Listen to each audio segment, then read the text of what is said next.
muchas gracias a todos ustedes por estar aquí. Espero que no se van a arrepentir. Muchas gracias, ministro Guillaume Long. Gracias a la SECOM y al CIESPAN. Bueno, gracias a todo el mundo, para no olvidar a nadie. En América Latina, si me permiten esa reflexión de europeo, los golpes de Estado han presentado una rica variedad. Hay de todo, ¿sí? En Honduras, por ejemplo, de 1808, me van a perdonar de vez en cuando mi español un poco aproximativo.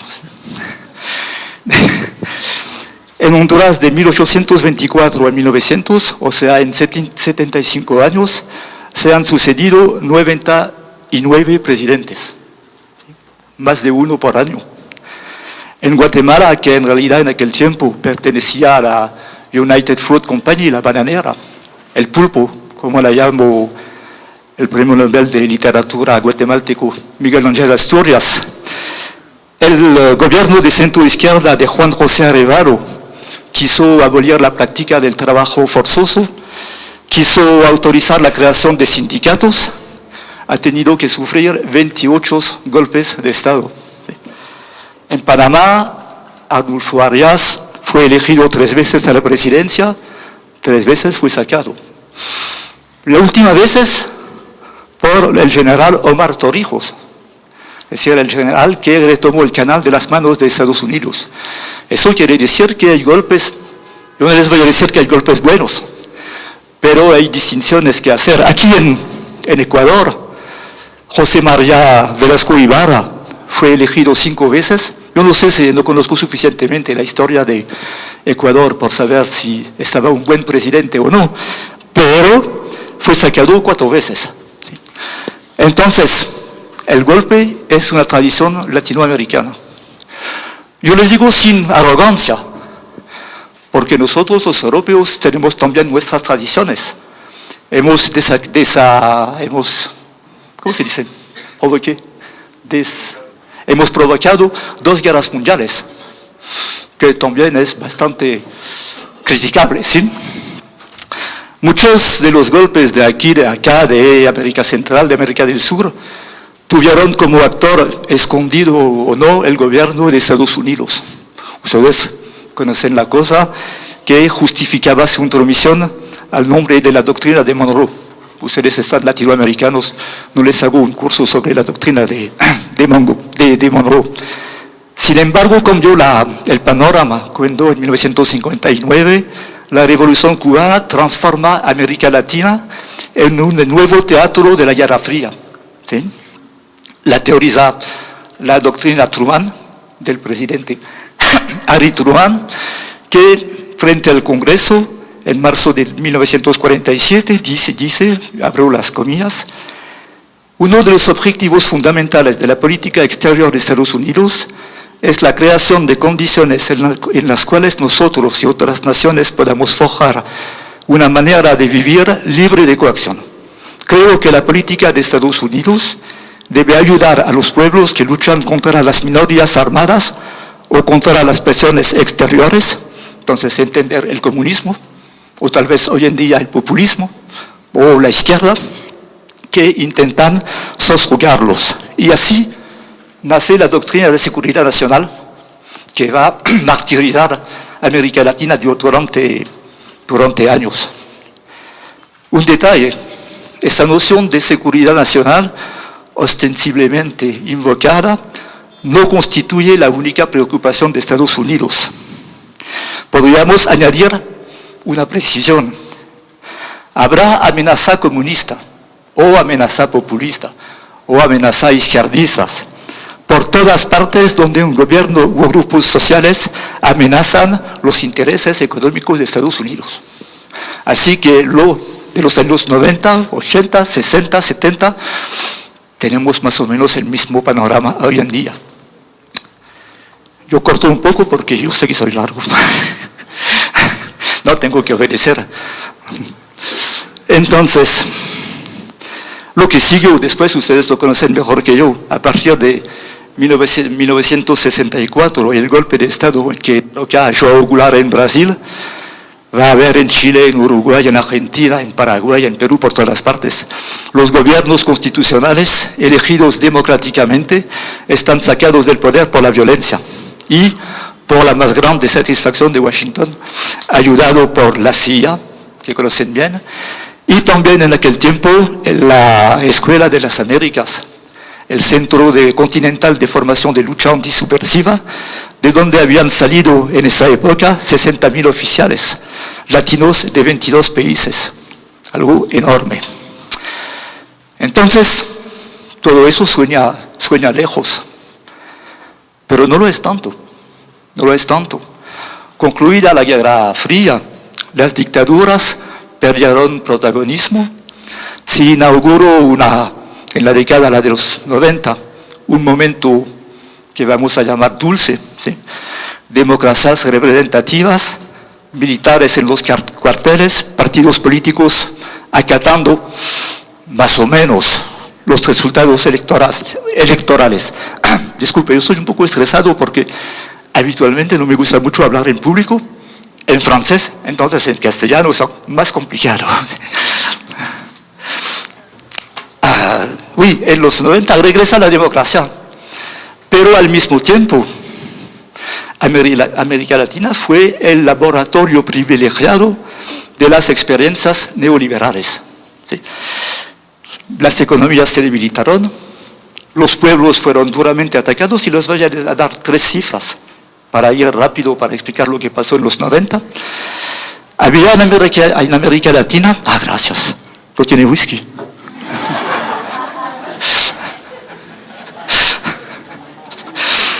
Habían en América Latina 120 millones de pobres en 1980. 120 millones. Había 207 millones en 2000, 20 años después. Habían 224 millones de pobres en 2005. Es decir, que se duplicó el número de pobres durante esta época bendita de retorno de la democracia. 43, al final de los 90, 43% de la población estaba por debajo del umbral de la pobreza, 18.6% en la indigencia. Hasta que, de repente, surgen nuevos líderes que ustedes conocen.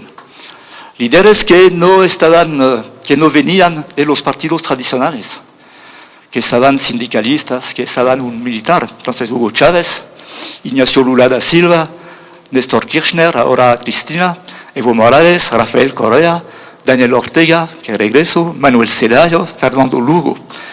También surgen nuevos organismos que, más o menos, ponen en jaque a la OEA, el Ministerio de Colonias de Estados Unidos, ¿sí? El ALBA, UNASUR, la CELAC, que efectivamente, y lo vemos también ahora, le quita protagonismo a la OEA. Entonces, parece muy lejos el tiempo en que en junio de 1970, antes de contribuir al golpe que derrocó a Salvador Allende, Henry Kissinger declaraba, hablando de Chile, yo no veo por qué tendríamos que quedarnos cruzados de brazos ante un país que se vuelve comunista por la irresponsabilidad de su propio pueblo. ¿Parece lejos? No tanto, no tanto. Porque en los 90, muy a menudo, flotaba en el aire una pregunta. Ok, regresó la democracia, pero ¿qué pasará el día en que un gobierno democráticamente elegido, considerando devastadores los efectos de un modelo que, presentado como universal, entre comillas, anunciara que ya no sigue los dogmas neoliberales y que cambia las reglas del juego? Y se conoce la respuesta. Y se podría retomar la declaración de Henry Kissinger. Yo no veo por qué tendríamos que quedarnos cruzados de brazos ante un país o ante países que se vuelven, entonces ya no es comunista, es populista, izquierdista, indigenista, por la irresponsabilidad de su propio pueblo. Y la respuesta la conocemos. la injerencia y las maniobras sucias inspiradas desde Washington con la complicidad de las élites nacionales, claro, por supuesto, no han parado, ¿sí? A veces fracasados, a veces exitosos. Los golpes, pronunciamientos y otros intentos de destabilización afectaron a Venezuela en 2002, 2003, 2004, ahora mismo, Haití en 2004, Bolivia en 2008, Honduras en 2009, Ecuador 2010, ustedes conocen el caso, no les voy a hablar de lo que pasó aquí, lo saben mejor que yo, y Paraguay 2012. Sin embargo, las técnicas han evolucionado. Los sectores conservadores y el imperio, si lo puedo llamar así, aprendieron que frente a la opinión pública internacional, que ha cambiado, ahora tiene más importancia la democracia, los derechos humanos, muchos conceptos en general, los métodos ensanglantados resultan ser contraproductivos, ¿sí? Tradicionalmente, golpe de Estado se identifica con el cuartelazo que depone un presidente, por lo general disparado al exilio. Solían caracterizarse por despliegues de batallones, tanques, casas. ¿Sí? Todos tenemos en la mente la imagen de la aviación bombardeando la Moneda en Chile el 11 de septiembre. Por eso en el lenguaje político se subsumieron las categorías golpe de Estado y golpe militar. Un golpe de Estado tiene que ser un golpe militar, pero el concepto es más amplio, o tenemos que ampliarlo. Hay un golpe de Estado cuando uno de los poderes públicos se sobrepone inconstitucionalmente sobre otro por la fuerza abierta o encubierta. Y eso es lo que pasó aquí el 30S. ¿Sí? Uno de los poderes públicos, en este caso la policía. ¿Sí? Lo digo porque en Europa no se considera que lo que pasó aquí en Ecuador fue un golpe, ni siquiera una intentona, ni siquiera un pronunciamiento. Fue un incidente menor entre un movimiento social de policías y un presidente un poco imprudente. Hoy se buscan golpes indoloros, donde nadie pueda acusar a los puchistas, los golpistas, de antidemócratas, ni de transgredir la Constitución. Ya no son necesarias las Fuerzas Armadas. No tienen que estar en primera línea. Ellas no tienen protagonismo directo. Vengamos en Venezuela, abril 2002. Se dio en este país un efímero, por suerte, golpe de Estado cívico-militar contra el presidente Hugo Chávez. Demolido en las elecciones, los dirigentes de la oposición convocaron a protestar. Durante los meses anteriores, muy importante, los medios de comunicación venezolanos han bombardeado la opinión pública. Cada día se podía ver como títulos: talibanes en la Asamblea Nacional, septiembre negro, octubre rojo, hay terroristas en el gobierno. Cada día. Puede parecer folclórico, pero fue una campaña permanente y sigue, de insultos, de calumnias, de ataques, de difamación, una máquina de propaganda y de desinformación. El 10 de abril, en la víspera del golpe, 18 horas sobre 24, la televisión llamaban abiertamente al derrocamiento. Cada 15 minutos tenían una pantalla de publicidad. ¿Sí? Cada 15 minutos, yo lo vi. ¿Sí? Mañana, 11 de abril, todos en la calle, ni un paso atrás. Así que se puede decir que en Venezuela los medios de comunicación participaron directamente al golpe. El 11 de abril, ustedes tienen una marcha, yo diría respetable, porque la oposición en cualquier país es respetable, de 300.000 personas. Caminan en calma en la mañana, hasta el término previsto de la manifestación. Muy importante, esta marcha, 300.000 personas. Para la comunidad internacional, está puesto en escena el primer elemento de la manipulación. Quien manifiesta es la sociedad civil. Muy importante, la sociedad civil. ¿Sí? Y poco importa que la mayoría del país, porque eso es una minoría, también haga parte de la sociedad civil. Los chavistas son parte de la sociedad civil, que presentan únicamente la oposición como la sociedad civil. Es una palabra mágica para difundir afuera, entre otros, en los países foráneos. Podemos reemplazar sociedad civil por estudiantes. Suena bien. En Europa, que hemos conocido en los años 1968, los estudiantes en revuelta contra un poder autoritario, funciona bien. Si uno mira lo que está pasando actualmente en Venezuela, se da cuenta que en las detenciones hay como 15% de estudiantes. El resto son adultos o delincuentes pagados. Bueno, pero para la prensa internacional son los estudiantes levantados contra el gobierno. Entonces, vamos para la sociedad civil. Los líderes este 11 de abril desvían la manifestación y llaman a marchar sobre Miraflores, el Palacio Presidencial. Eso en un país democrático como la Francia no se hace. No se hace. Si usted tiene la autorización para hacer una manifestación hasta la Bastilla, es hasta la Bastilla. Es impensable decir ahora vamos al Élysée a sacar al presidente. Bueno, para acreditar la idea de multitudes, de multitudes pacíficas enfrentando una dictadura, hace falta unos mártires. Hace falta mártires. Entonces la multitud es infiltrada por agentes provocadores para incitar a una represión. Y generalmente, que el gobierno lo quiera o no, la represión es violenta. ¿Sí? Y así que tienen imágenes, lo que está pasando ahora. ¿Sí? Tienen imágenes para impresionar la opinión pública.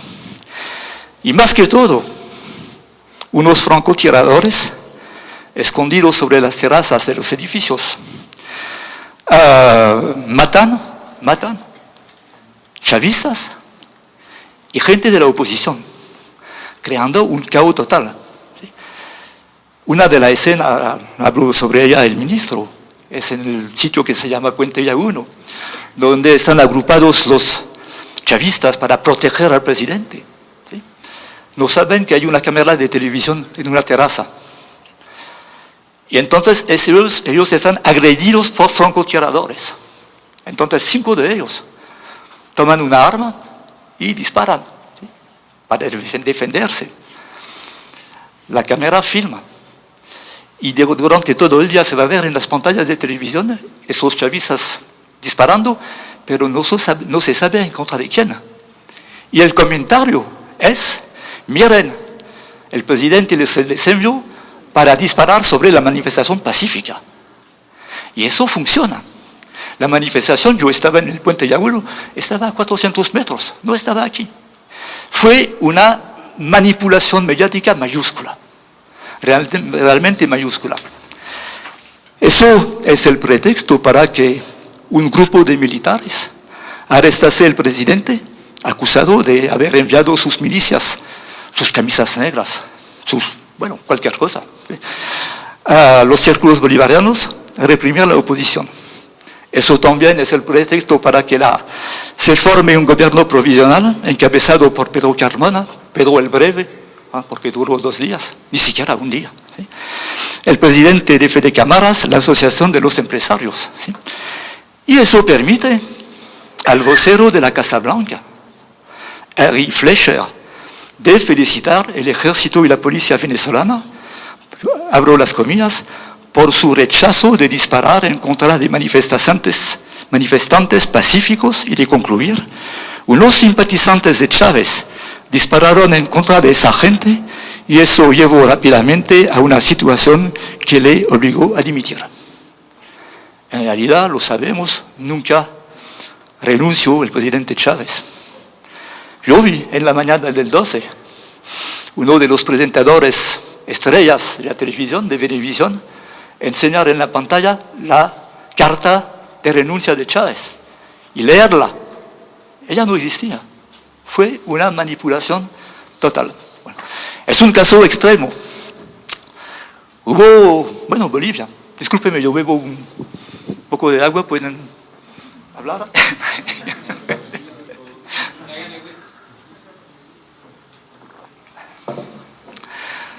Vamos a Bolivia, otro caso, otra técnica. El 18 de diciembre de 2005, Evo Morales es elegido presidente de Bolivia, 53% de los votos. Hace lo que se hace mucho aquí en esos tiempos, convocar una asamblea constituyente, nacionalizar los hidrocarburos, pone en œuvre, ¿cómo dice en œuvre? Lanza programas sociales. ¿Sí? Ya intervienen los medios de comunicación bolivianos. El imaginario montado por la prensa boliviana es que ese país se va al comunismo totalitario al estilo de la Unión Soviética. Yo no exagero, son las fórmulas exactas. ¿Sí? Tampoco eso no le gusta mucho a Estados Unidos. Entonces, ¿cómo vamos a desestabilizar a Evo Morales? Un poco complicado. Pero, 2 meses después de llegar en el país, el nuevo embajador de Estados Unidos, que se llama Philip Goldberg, toma contacto con la oposición en lo que se llama la Media Luna. La Media Luna son las provincias de Santa Cruz, Beni, Pando, Tarija, donde están las más grandes riquezas de hidrocarburos y de gas. Toma contacto con ellos. Lo interesante es saber quién es Philip Goldberg. Philip Goldberg, de 2004 a 2006, estaba jefe de la misión de Estados Unidos en Kosovo, donde apoyó el separatismo de esa región de Serbia, con miles de muertos, nos recordamos, ¿sí? A uno le da la risa cuando se recuerda eso, cuando se ve el escándalo planetario que se hace para el referéndum de Crimea. Porque en Bolivia, en este caso, Estados Unidos apoyó unos separatistas. ¿Sí? Porque el 4 de mayo de 2008, Santa Cruz organizó un referéndum ilegal, ilegal, pueden corregirme, ilegal, para aprobar sus estatutos de autonomía. Autonomía se puede entender, hay debates sobre la autonomía de regiones, de zonas, pero en este caso, las reivindicaciones de Santa Cruz estaba más que autonomía, estaba casi independencia. Santa Cruz reivindicaba, bueno, entonces ganó el referéndum, entonces querían la autonomía, pero reivindicaba competencias sobre, yo voy rápido, teléfono fijo y móvil, telecomunicaciones, carreteras y ferrocarril, definición de las políticas, planes y programas de la educación, electrificación urbana y rural, política energética, regímenes del trabajo, de la seguridad social y de la salud, designación de los responsables de las instituciones y organismos del Estado trabajando en el departamento. Eso ya no es autonomía, eso es independencia. ¿Sí? Y después siguió otro referéndum en Beni, Pando, Tarija, ¿sí? Ilegales. Los gobernadores de la Media Luna llamaron a un paro cívico. En varios lugares, claro, se producen enfrentamientos, la imagen de un país que está al borde del caos, ingobernable, que llama a preguntarse si no habría que organizar elecciones anticipadas. ¿Sí? En septiembre de 2008, un grupo de paramilitares asesina a 30 campesinos indefensos en el departamento de Pando. El plan, si hago un resumen, intentaba de provocar un estado de ingobernabilidad con el objetivo de la renuncia del presidente y la convocación de nuevas elecciones en las cuales los candidatos estuvieran cooptados por la embajada. Muy sencillo. Desgraciadamente para Washington, la región ha cambiado. Estábamos en 2008, ¿sí? Primero, una inmensa mayoría apoya a Evo Morales. La mayoría indígena, sabiendo que Santa Cruz, por ejemplo, es blanco. ¿Sí? Segundo, ante la escalada del conflicto, la UNASUR convoca una cumbre presidencial y avisa que los países sudamericanos no aceptarán ninguna ruptura del orden institucional. Y tercero, de mi punto de vista, los separatistas hacen un error, porque el ejército boliviano, como todo ejército, no puede aceptar el desmembramiento del territorio nacional. Entonces ellos no tienen el apoyo del ejército de Bolivia, que no está moralista, no sé si se dice así, de los partidarios de Evo Morales. Eso fue otra manera. ¿Sí? Entonces, si miramos Venezuela y Bolivia, América Latina 2, Estados Unidos 0. Estamos en periodo de fútbol. 2005 también es elegido en Honduras como candidato del Partido Liberal, que es uno de los dos grandes partidos tradicionales de Honduras, conservador, ¿sí? Manuel Zelaya. Bueno, y Manuel Zelaya sorprende a todo el mundo al dar un giro inesperado a su política.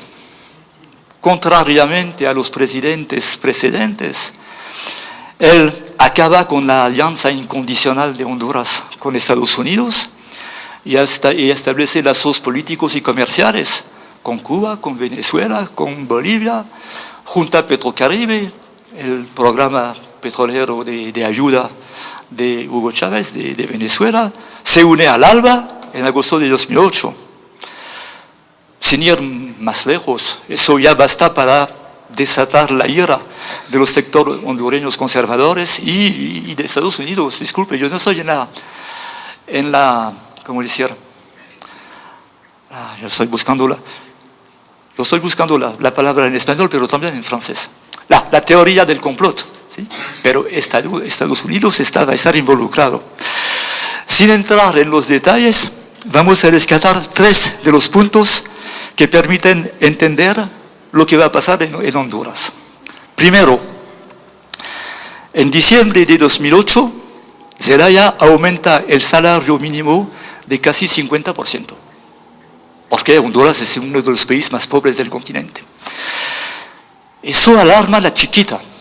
La Chiquita es la ex United Fruit, que ha cambiado de nombre porque tenía mala fama, no sabemos por qué, pero bueno. La Chiquita, bueno, claro que ese aumento de salario la preocupa. Entonces se mueve, ¿sí? Y mueve sus intermediarios en Washington a través de un poderoso bufete jurídico que se llama Covington & Burling, quien asesora a las multinacionales.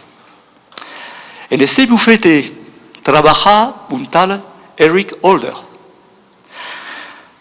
Eric Holder fue el abogado de Chiquita en 2007, disculpe, cuando fue condenada en Estados Unidos a $25 millones de multa por sus vínculos con los paramilitares en Colombia.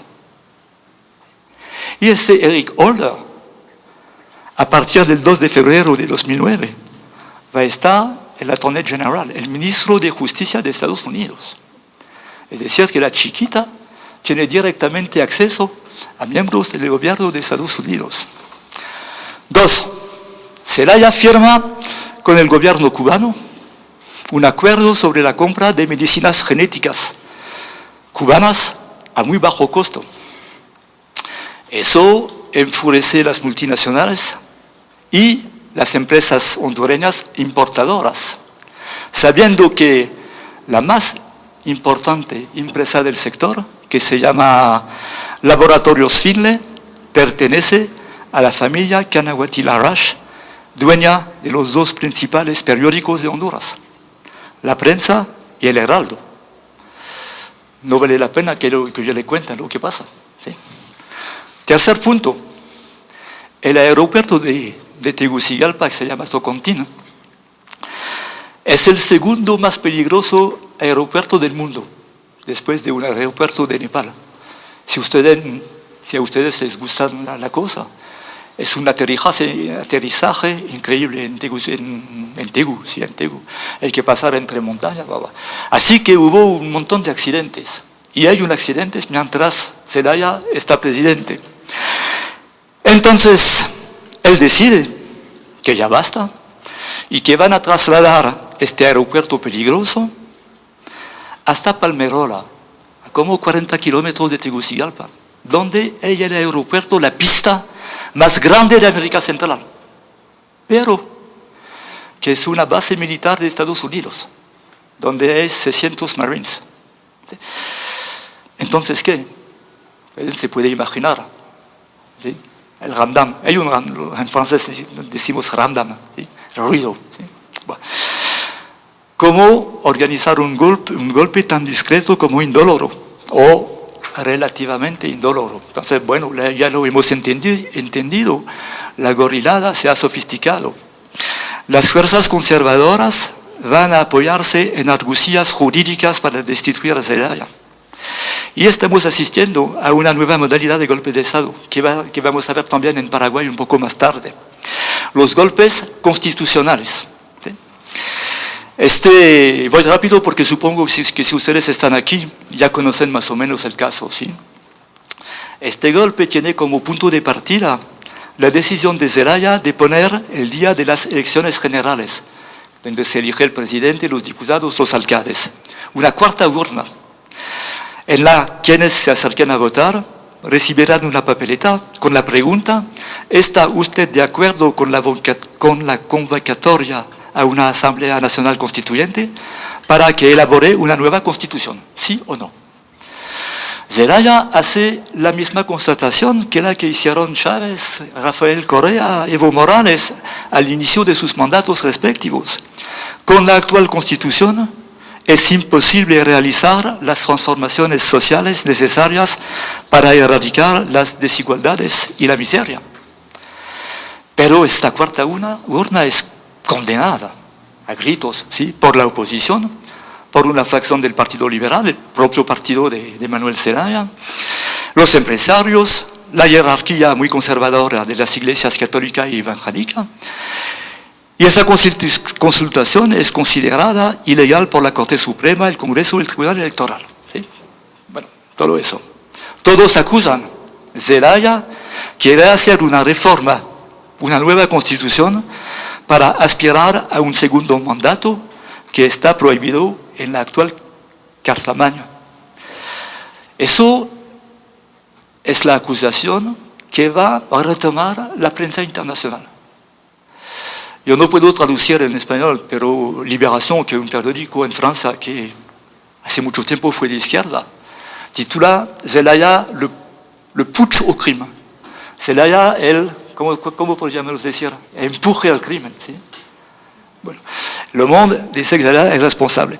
Cuando uno piensa un segundo, yo creo que ustedes, yo les veo, ahora me siento un poco mejor que al inicio, me parecen racionales ustedes, más o menos racionales, no todos, pero racionales.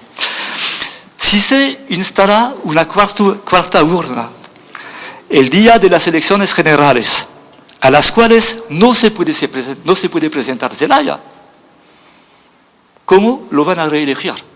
Eso no tiene ningún sentido, pero va a funcionar. Y la explicación la van a recalcar la prensa nacional, y muy a menudo la va a repetir la prensa internacional sin ninguna reflexión. Así que el 28 de junio de 2009, Zelaya es secuestrado por un comando militar, puesto en pijama en un avión, rumbo a Costa Rica. Si ustedes conocen un poco América Central, entre Tegucigalpa y San José de Costa Rica hay 30 minutos de vuelo, pero el avión tiene que hacer una escala en Palmerola, en la base de los gringos, que no ven nada, que no saben nada, que no están al corriente, que no han visto. Yo les propongo que hagamos una experiencia. Tomamos un avión y vamos a aterrizar en una base militar de Estados Unidos y vamos a ver lo que pasa. Si nos van a venir a preguntarnos qué están haciendo aquí, quién está en el avión y qué está pasando. Bueno, pero pasamos. El interés de la cosa es que en este asunto las Fuerzas Armadas al final ocupan un lugar secundario. Porque, primero, una parte del poder legislativo y judicial legitiman el golpe de Estado. Segundo, porque inmediatamente los militares devuelven el poder a los civiles. ¿Sí? Inmediatamente. ¿Sí? La destitución de Zelaya se acompaña del nombramiento de Roberto Micheletti, que hasta ese momento estaba presidente del Congreso. La maniobra es perfecta. ¿Sí? Una junta militar sometida al poder civil ha velado por el estricto cumplimiento de la Constitución puesta en peligro por Zelaya. El responsable es Zelaya. El que ha traicionado la patria es Zelaya. Y pasa así. Uno o dos detalles. A ver, no está bien. No, estamos entre nosotros. Si a un momento les canso, me lo dicen y paramos. No, porque a veces yo estoy asistiendo a una conferencia y me aburre. Se veras. Entonces, había un embajador, claro, de Estados Unidos en Honduras en aquel tiempo. Él se llamaba Hugo Llorens. ¿Sí? En 2002 y 2003, él estaba el director de los asuntos andinos. Entonces, en los Andes y en Venezuela. ¿Sí? En el Consejo de Seguridad Nacional. Es decir, que él estaba en función en el corazón de la máquina en contra de Hugo Chávez en Venezuela. Después, la OEA, porque no existía la CELAC en aquel tiempo, los Estados Unidos en la OEA van a hacer una maniobra y van a poner como mediador un gran amigo de Estados Unidos, que es el expresidente de Costa Rica, Oscar Arias. ¿Sí? Oscar Arias va a hacer una mediación donde se entiende muy rápidamente que la idea estaría que Zelaya regresa. Zelaya, ustedes se recuerdan, está en la embajada de Brasil, ¿sí? Está refugiado. Regresa al poder, pero sin poder. ¿Sí? Esa es la idea. Durante los encuentros en San José de Costa Rica, los observadores nos damos cuenta, o se dan cuenta, que en la delegación del puchista, del golpista Micheletti, hay dos asesores norteamericanos. El primero se llama Bennett Ratcliffe. Él está el que redige, que escribe las propuestas del gobierno de facto. Bennett Ratcliffe es un especialista en relaciones públicas. Él ha trabajado para el presidente William Clinton. Bill Clinton para ustedes, William Clinton es Le Monde Diplomatique. ¿Sí? Entonces, él ha trabajado para Bill Clinton entre 1993 y 2001. El segundo de esos asesores norteamericanos al dictador, Micheletti, para llamar las cosas como se debe, se llama Lenny J. Davis. Fue asesor de Clinton de 1996 a 1998 y fue el vocero de Bill Clinton durante el proceso de impeachment vinculado al asunto de Mónica Lewinsky, si se recuerdan, este gran momento de política en Estados Unidos. Así que, otra vez, no es una paranoia así de periodista izquierdista que ve la mano de Estados Unidos por todas partes. Eso existe. Eso es la realidad. Pasamos a Paraguay, pues es un viaje que hacemos esta noche. Más complicado, el 20 de abril de 2008, hartos de los 61 años de autoritarismo del Partido Colorado, 61 años al poder, incluso con la dictadura de Stroessner. Unos se burlan de Cuba, pero Fidel y Raúl ya no están desde 61 años. ¿Sí? Entonces, cansados de este partido único, los paraguayos depositan sus esperanzas en la figura del ex obispo de los pobres, Fernando Lugo, ¿sí? Que socialmente estaba muy comprometido. Sin embargo, en Paraguay la izquierda ha estado totalmente destruida. Ya no hay izquierda real. ¿Sí? Hay izquierdistas, hay gente de izquierda, pero no está organizada.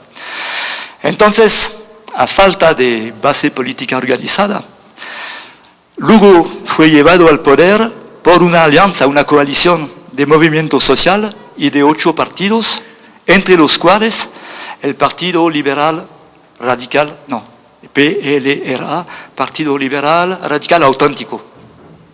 auténtico, no sé qué, pero auténtico. Una formación conservadora, incapaz hasta entonces de doblegar los colorados, que utilizan a Lugo para llegar al poder. Y que rápidamente, una vez llegado al poder, lo van a abandonar. Y no únicamente lo van a abandonar, pero lo van a combatir. ¿Sí? Aunque cercano a los gobiernos progresistas del ALBA, Lugo implementa una política muy moderada, en realidad. No es un radical, es un exobispo, ¿sí? Pero de todas formas es demasiado. Aunque las reformas sean moderadas, es demasiado, ¿sí? Por ejemplo, él rechaza la instalación de una base militar estadounidense en Mariscal Estigarribia, en el Chaco, a unos kilómetros de la frontera con Bolivia. Él se niega, dice no. Él se niega también a otorgar a la multinacional canadiense Rio Tinto Alcan, que busca instalar una planta de aluminio a orillas del río Paraná.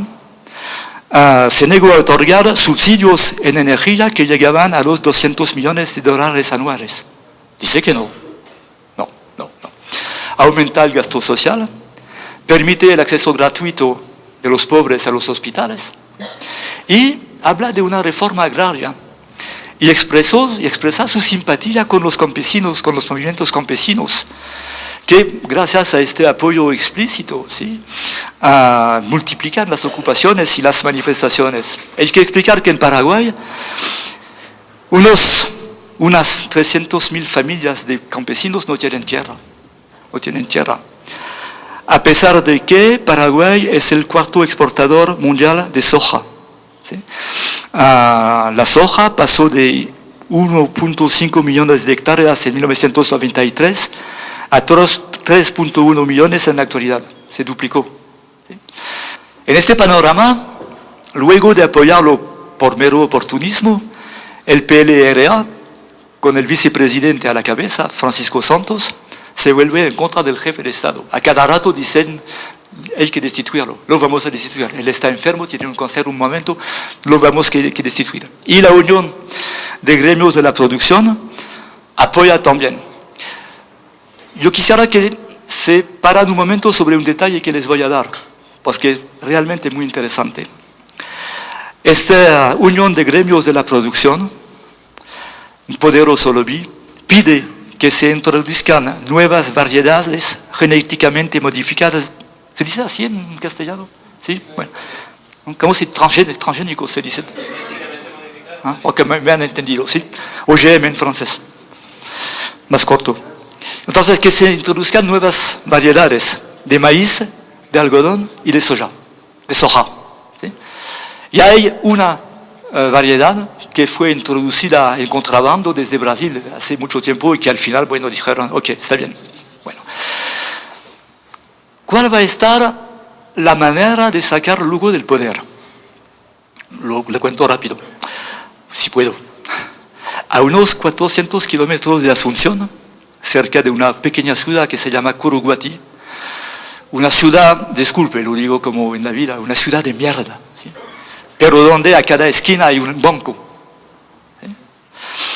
Hay sin tierras que ocupan pacíficamente una propiedad de la que se apropió Blas Riquelme, expresidente del Partido Colorado, que tiene una empresa de 70.000 hectáreas, ¿sí?, y que se sabe que la tierra que reivindican los campesinos, 1.000 hectáreas, están del Estado. ¿Sí? Están del Estado. Todo el mundo lo sabe. Hay un decreto número 3000, sí, bueno, y todo eso. Sin embargo, el 15 de junio de 2012, más de 300 policías fuertemente armados irrumpen para desalojar por séptima vez en 10 años a los 60 campesinos presentes en ese momento en el campamento. ¿Sí? Y se desencadena un intenso tiroteo, donde mueren, en que pierden la vida, 11 campesinos y 6 miembros de las fuerzas de seguridad. Desde aquel tiempo hubo investigaciones, hubo testimonios. Se sabe ahora, pero la justicia paraguaya es la única que no lo sabe, que hubo francotiradores que dispararon sobre los policías y sobre los campesinos. Mismo método que en Venezuela. Además, a pesar de las acusaciones de los medios de comunicación paraguayos, la presencia de mujeres y de niños en el campamento quita toda credibilidad a la hipótesis de que los campesinos habrían tendido una emboscada a las fuerzas de seguridad. No se puede, no tiene sentido. Sin embargo, el 22 de junio de 2012, Lugo, acusado de exacerbar la violencia contra los terratenientes, es destituido a cabo de un juicio político de 24 horas, cuando, según el artículo 225 de la Constitución, debería haber dispuesto de 5 días para organizar su defensa. Algo que, más allá de las argucias, se llama golpe de Estado. Detalle, regresamos sobre lo que decía sobre los OGM, los transgénicos. Cuando Franco finalmente llega al poder, el vicepresidente, ¿sí? Su gobierno desactiva inmediatamente la comisión independiente nombrada para investigar los hechos de la matanza. Y solo hay que esperar una semana, digo una semana, ¿sí? Para que por decreto y sin ningún tipo de procedimiento técnico se autorice el desembarco del algodón genéticamente modificado, una semana después del golpe. ¿Sí? Y en los meses siguientes se agregan otras 7 variedades de maíz y de soja transgénicas. Es decir, que otra vez, sin caer en la paranoia, ¿sí?, de ver a la multinacional, es la CIA de Estados Unidos, las cosas son evidentes, ¿sí? Se ve. Entonces, los medios de comunicación, he hablado un poco de ellos, yo les voy a hablar como periodista. Yo no odio esa profesión, yo soy periodista, me gusta, yo amo esta profesión. Pero hay un problema con los medios de comunicación. El presidente Rafael Correa habla de la guerra de cuarta generación, yo creo, sí. En realidad, el fenómeno no es tan nuevo. Hay muchos jóvenes aquí, ojalá, fantástico. Pero nosotros, la generación de antes, nos recordamos que en los 70, antes, más, yo iba a hablar de Chile, hablaré de Chile después. No, en los 50, varios periódicos y canales de radio fueron movilizados para preparar el derrocamiento del presidente Jacobo Arbenz en Guatemala. ¿Sí? Por ejemplo, a bombo y platillo, el Herald Tribune tituló El comunismo en las Antillas. Y fue seguido en los años 50, ¿sí?, por el New York Times, Newsweek, UPI, el Christian Monitor, el Miami Herald, sin hablar de la prensa latinoamericana. Organizaron la campaña para preparar el golpe de Estado en los 50. No es nuevo, ¿sí? Al inicio de los 70, ya llegamos a Chile. El golpe fue preparado por la línea editorial de un diario que se llama El Mercurio. Hay chilenos en la sala, o por lo menos hay uno, lo sabemos, ¿sí? Pero el Mercurio, hoy en día se llama también el Mercurio, es el mismo, ¿sí? Pero también se llama el Heraldo y la Prensa en Honduras. Se llama el Nacional o el Universal en Venezuela, La Razón en Bolivia, El Tiempo y Semana en Colombia, El Comercio y el Universo en Ecuador, sí, El Tiempo, sí, sin olvidar The Wall Street Journal, The Miami Herald, El País en España, Libération y Le Monde en Francia. El Mercurio a fait des petits en France, hizo pequeños, hizo hijos, ¿sí? Hoy en día estamos rodeados del Mercurio. En el Estado moderno, los medios de comunicación son el principal instrumento para orientar la opinión pública y llevarla hasta los objetivos que se desean, al punto que se convirtieron en arma de guerra, ¿sí? Arma para la guerra cultural, la guerra psicológica, la de desinformación y la de propaganda. Y en esos últimos años con un último frente, que son Internet y las llamadas redes sociales. En el contexto latinoamericano, donde los partidos tradicionales salieron del periodo neoliberal totalmente desacreditados, ¿sí?, descalificados, gran parte de la prensa privada se ha convertido en actor político. Es decir, que reemplazan los partidos políticos tradicionales. Y en realidad ya no se trata de información. Entonces, ¿cómo funciona? La desinformación tiene sus reglas. Pensamos en la crisis en Venezuela en 2002, o aquí en Ecuador, en Bolivia, bueno, todo lo que hemos hablado hasta ahora. La crisis que precede el conflicto, el nudo duro del conflicto, está empujada a su paroxismo. El jefe de Estado enemigo, porque hay que llamarlo así, el jefe de Estado enemigo es satanizado y presentado como un aventurero, un populista, un dictador, un tipo autoritario, incompetente, peligroso. ¿Sí? Bueno, yo nunca voy a olvidar el 12 de abril de 2002 en Venezuela, en Caracas, porque fue una noche donde nadie ha dormido. ¿Sí? A las 6:45 de la mañana, en Venevisión, principal canal de televisión en aquel tiempo, el animador estrella Napoleón Bravo recibe actores del golpe de Estado. ¿Sí? No se sabe dónde está Chávez, fue secuestrado. Se puede pensar que el golpe a reusir, es un éxito. ¿Sí? Y el director de un instituto de sondeos, que se llama Víctor Manuel García, habla de su papel, ¿sí?, en el centro de operación de los militares en Fuerte Tuna, que es el Ministerio de la Defensa de Venezuela. Y él dice, abro las comillas, a un momento nos faltaban las comunicaciones. Entonces, de los militares, no tenían comunicaciones entre ellos.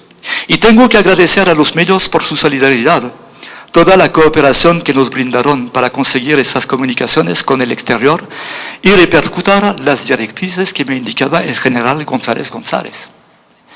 Y en esta entrevista, también el viceamiral Héctor Ramírez Pérez, golpista, ¿sí?, que termina diciendo, pero yo insisto, para agradecer a los medios de comunicación.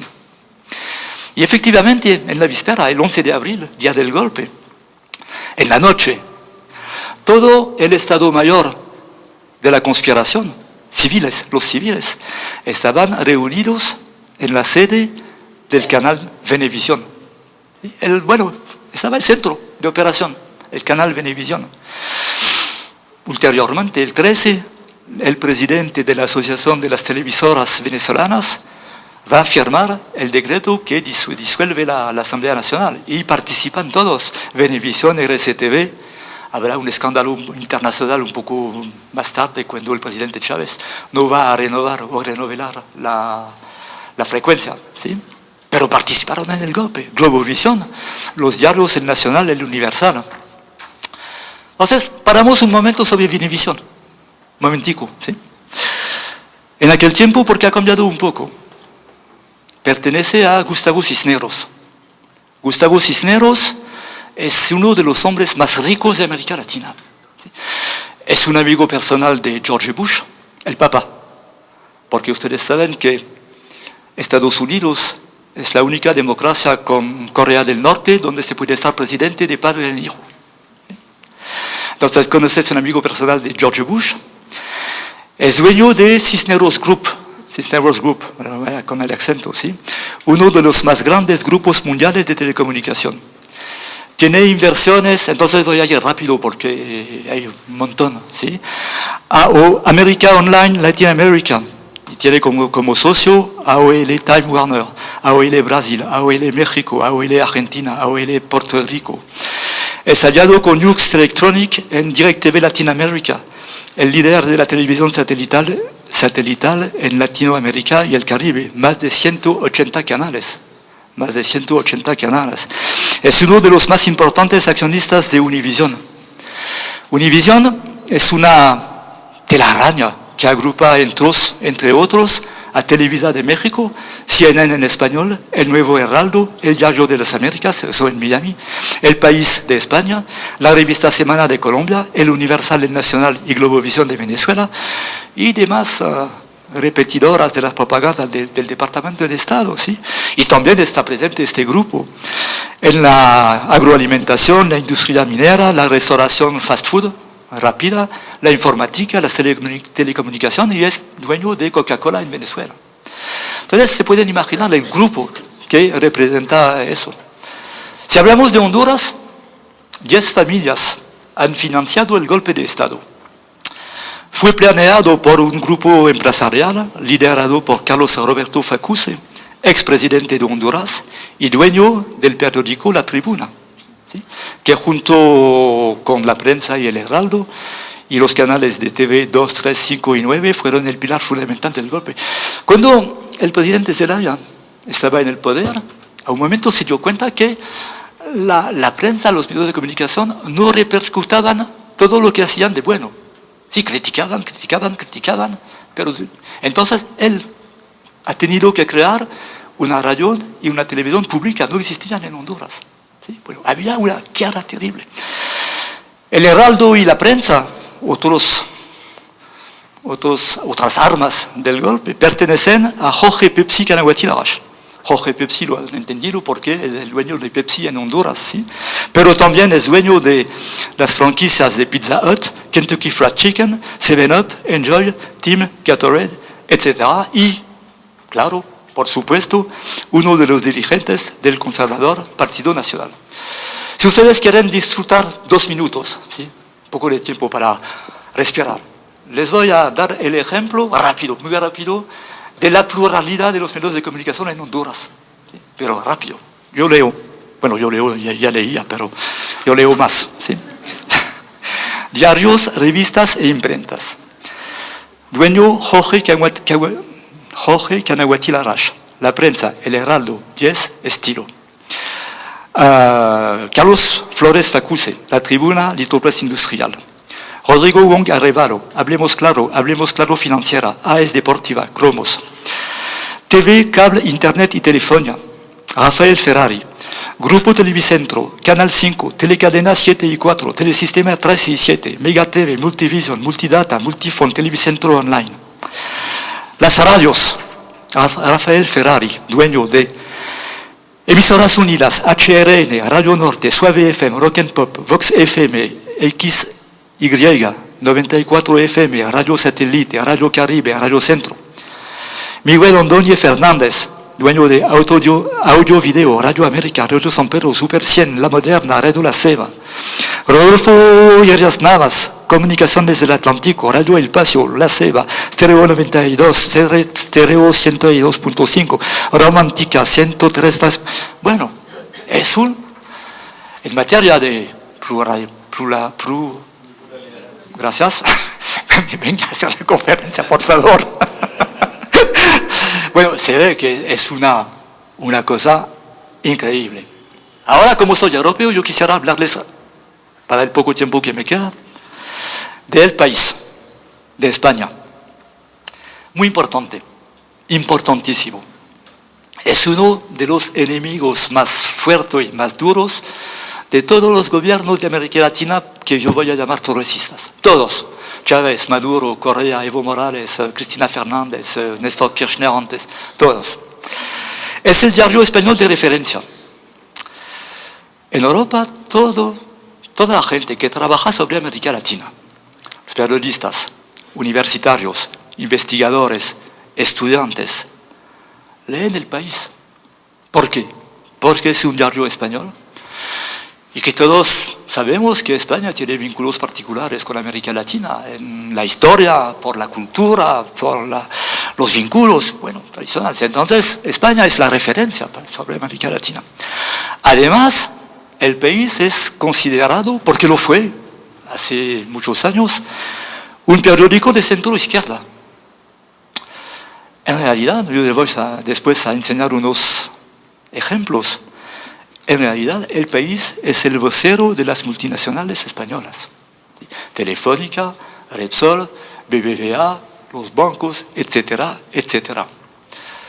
El problema en Europa, y le digo me duele, es que cuando usted lee un artículo crítico sobre, no crítico, adversario, de guerra sobre América Latina el lunes, el martes lo va a encontrar en Le Monde en Francia, el miércoles en Italia, el jueves en Bélgica, es decir, que es la nave amiral, si así se dice.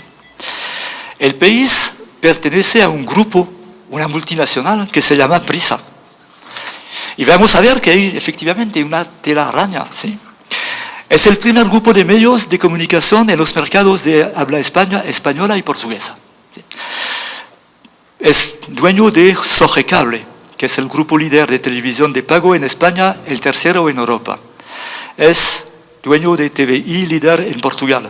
Tiene 15% de las acciones del grupo Le Monde en Francia. Le Monde en Francia fue un periódico de referencia, muy serio. Fue, desgraciadamente, ¿sí? Prisa está presente en 22 países. 22 países. Tiene, por ejemplo, Unión Radio. Unión Radio tiene 24 millones de oyentes y más de 1.250 emisoras. Imagínense, ¿sí? La potencia. Entre propias y asociadas, distribuidas por España, Estados Unidos, México, Colombia, Costa Rica, Panamá, Argentina y Chile. Están por todas partes. Prisa posee 19% de las acciones de Radio Caracol, que los colombianos de izquierda llaman Radio Paracol. No sé por qué. No quiero saberlo. Disculpe. 19%. Y de Radio Caracol, el accionista mayoritario es el poderoso grupo Valvaria, que tiene como principal socio Julio Santo Domingo, el hombre más rico de Colombia, y también como socio el grupo Cisneros. Todo eso es una familia. Todo eso es una familia, es una consanguinidad, ¿sí? Entonces, claro que todos más o menos van a decir la misma cosa. Yo hablo de Colombia. Hasta hace poco tiempo, El Tiempo, principal diario de Colombia, pertenecía a la familia Santos. Fue editor Francisco Santos, que también fue vicepresidente de Álvaro Uribe. Yo les voy a contar una anécdota, porque voy que no se van, entonces es que todo está bien. Yo les voy a contar una anécdota. Colombia, conocen el conflicto armado terrible que hay. Francisco Santos estaba el editor del Tiempo. Y en todos sus editoriales escribía de una manera muy dura en contra de los secuestros, de la violencia, de los paramilitares, de la guerrilla y todo eso. Bueno, un tipo bien, un tipo correcto. En 1998, él contacta a los paramilitares. Lo ha contado Salvador Mancuso.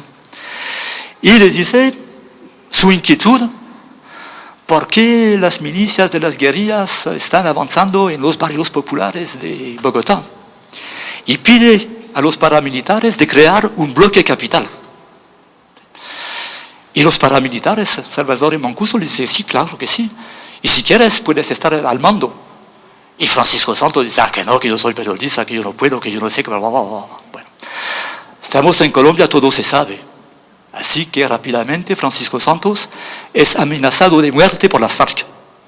Bueno, hay una lógica, ¿sí? ¿Qué hace Francisco Santos? ¿Quiere bien?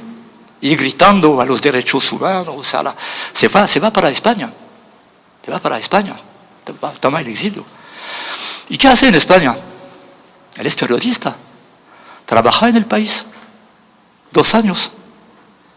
Y se hace muchos amigos de los periodistas del País. Y después regresa a Colombia y es elegido vicepresidente de Álvaro Uribe.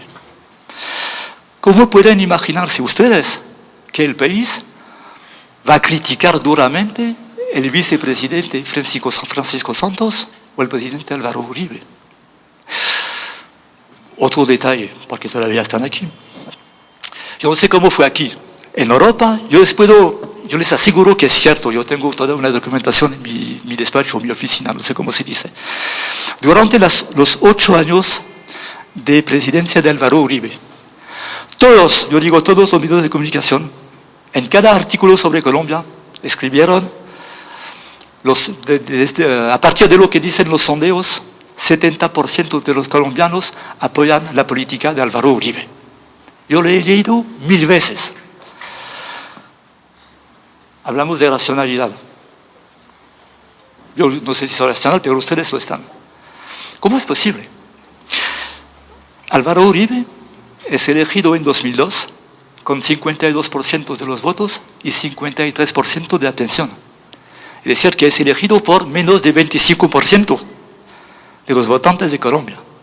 En 2006 es reelegido con 50% de los votos y más del 50% de abstención, es decir, el 25% de los colombianos. Y nos dicen los medios de comunicación, 70% de los colombianos apoyan a Álvaro Uribe.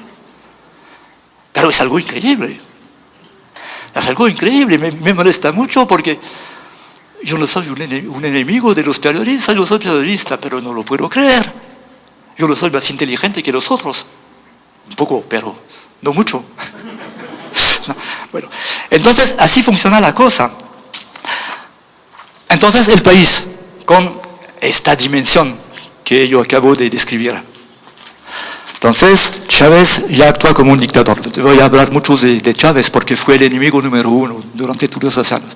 Chávez ya actúa como un dictador. La violencia desangra Caracas. Entonces, conocemos Venezuela, sí es cierto que hay violencia en Venezuela. Pero un periodista que trabaja en serio, tiene archivos. Yo tengo en mi casa esta revista que se llama Red, que es una revista especializada en temas policiales y militares. Este número es de diciembre de 1996, ¿sí? Es decir, 2 años antes de la llegada de Hugo Chávez al poder. Y en esta revista hay un reportaje sobre un grupo de intervención especial de la policía de Venezuela. ¿Sí? Lo enseño aquí. Y en entonces, yo no sé cómo se dice en español, el chapeau. El chapeau es esta pequeña parte escrita, ¿ah? Sí, la que voilà, eso es. Entonces, 2 años antes de la llegada de Chávez, yo le voy a leer. Sí, está aquí. Les enseño para que me crean, por favor. ¿Sí? Con una medida de 80 muertos por balacera cada fin de semana, con ataques diarios en los transportes públicos, con su pobreza, es una revista de derecha, no son izquierdistas, ¿sí? Militares y policías en Europa, con su pobreza en desarrollo exponencial, con una crisis económica y una inflación de más de 1000%, más de 1000% en 96. Los 56% de ahora no son buenos, pero por favor, 1000%, 96. Caracas es, desde algunos años, una de las ciudades y tal vez la ciudad más peligrosa del mundo. Eso es de 1996. Así que un periodista puede escribir: en la lucha contra la inseguridad, el gobierno de Chávez ha fracasado. Pero no se puede escribir lo que podemos leer por todas partes. Desde que llegó Chávez, explotó la delincuencia en Caracas. Eso no es cierto. Entonces, conocer el pasado es, claro, una necesidad para un periodista. Entonces, el narcotráfico penetra en Venezuela. Por supuesto, porque primero Venezuela está arrinconado entre el primer productor de cocaína del mundo, Colombia, y el primer consumidor. Entonces, claro que pasa por Venezuela. Y además, porque esta ola de inseguridad está directamente vinculada a la penetración de los narcos, y entre otros de los narcoparamilitares colombianos en Venezuela. ¿Sí? Eso es una de las explicaciones de la inseguridad en Caracas. A veces a uno le da la risa. Entonces va a estar complicado porque necesito 2 manos, yo ya tengo uno para el micro. Vamos a hacerlo, sin embargo. Mira, yo tengo el mismo número del país, que es del 12 de noviembre de 2009. Aquí tienen 2 páginas. Yo les leo el título. Millones de brasileños se quedan a oscuras. El peor apagón en una década afecta a Río de Janeiro, Sao Paulo y Belo Horizonte. Un fallo en el sistema, un fallo en el sistema de interconexión de Brasil colapsó la hidroeléctrica de Itaipú. Y explican que hubo un fallo y papá. 2 páginas más lejos. Aquí, mismo número. Los cortes de agua y de luz hunden a Hugo Chávez en los sondeos. En el mismo número, ¿sí? Un problema técnico en Brasil y en Venezuela hunden a Chávez en los sondeos. Es decir, que es la incapacidad del gobierno venezolano. Entonces, les voy a contar rápidamente una historia que ustedes casi conocen. Si la conocen demasiado me lo dicen y pasamos a otra cosa, porque casi terminé. Es lo de los ordenadores mágicos de Raúl Reyes. Conocen la historia. A partir, bueno, no les contó las circunstancias. Sí, Raúl Reyes tenía un campamento provisional en Ecuador. Yo digo provisional porque yo entrevisté a Raúl Reyes unos meses antes en Colombia. Pero él tenía este campamento para negociar con suizos y franceses la liberación de Ingrid Betancourt. ¿Sí? Entonces conocen la historia, viene un comando del ejército colombiano que bombardea el territorio ecuatoriano, que mata a Raúl Reyes, que estaba en el mando de las FARC, y que recupera 3 computadores, ordenadores y 2 llaves USB. ¿Claves? Llaves USB. Y a partir de eso vamos a escuchar, vamos a leer que, por ejemplo, Chávez regaló $300,000 a las FARC y un poco más tarde vamos a leer que las FARC regalaron $400,000 a la campaña electoral de Rafael Correa. Les voy a decir francamente, a mí me suena extraño, porque Chávez da dinero a las FARC y le dan a Correa, porque Chávez no le da directamente a Correa. No, evitando los problemas, ¿no? Bueno, sin embargo funciona así. Entonces, y hay toda una campaña sobre los vínculos de las FARC con Rafael Correa, Hugo Chávez y además, el diario El País es el primero en publicar. Interpol certifica que los ordenadores de las FARC no fueron manipulados. Entonces, ¿qué? Ustedes, esa periodista, ¿qué hacen? Copian la cosa y repiten. Y una cosa también que se puede hacer es leer el informe de Interpol. Pero eso es un trabajo, ¿sí? Además es en español ¿sí? Pero porque cuando uno lee el informe de Interpol, no es la misma música. Lo voy a hacer rápido porque estoy seguro que ustedes conocen que ya aquí, bueno. Raúl Reyes muere el 1 de marzo de 2008. El 15 de mayo se hace público el informe. El informe reconoce página 31. El acceso a los datos contenidos en las citadas pruebas no se ajusta a los principios reconocidos internacionalmente para el tratamiento de pruebas electrónicos por parte de los organismos encargados de la aplicación de la ley. Primero, todo eso no es correcto. Lo dice Interpol. Interpol nos dice que, y si quieren averiguar, está aquí, con mucho gusto les enseño. Interpol nos dice página 28. Entonces, va a estar un poco complicado, ¿sí? Sentados, tranquilos, les leo rápidos.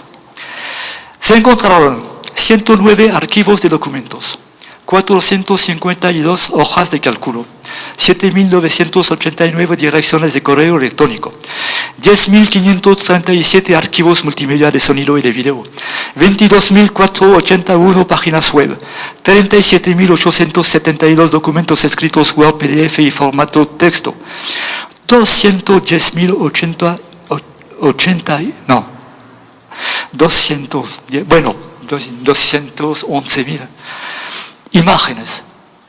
Imagínense, Raúl Reyes lo conocí en Colombia, es un guerrillero, pasa su tiempo a mirar imágenes en el computador.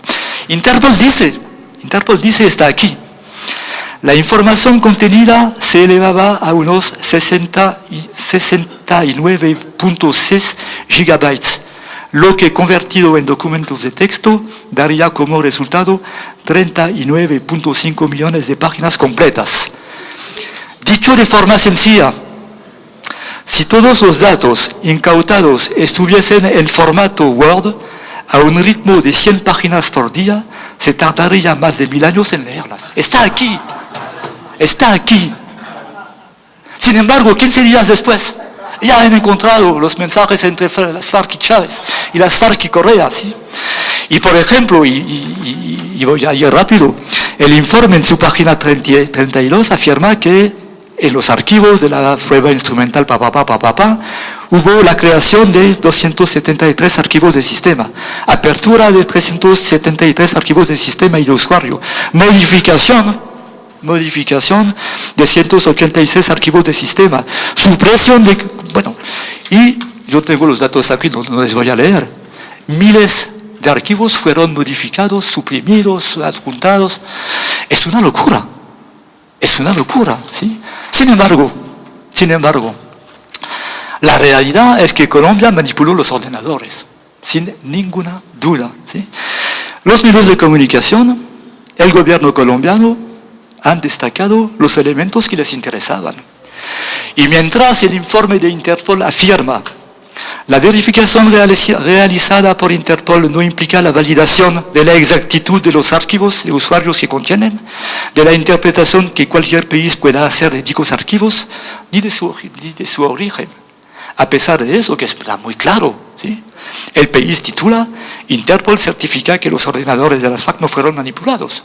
Y un poco más tarde le escriben: según la agencia policial, Venezuela financió las FARC. Así funciona la información. Eso, bueno, entonces, bueno, yo tengo miles me tomé el país porque está en español para ustedes, soy muy simpático, ¿sí? Así Venezuela entrenó la ETA, bueno, y de todo.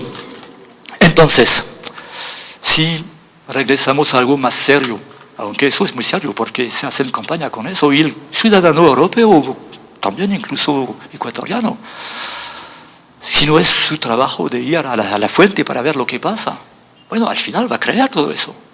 No tiene razón, no tiene de no creer eso.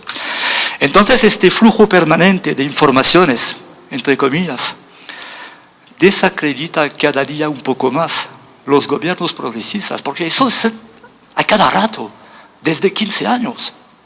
La gente poco a poco, bueno, se lo toma así.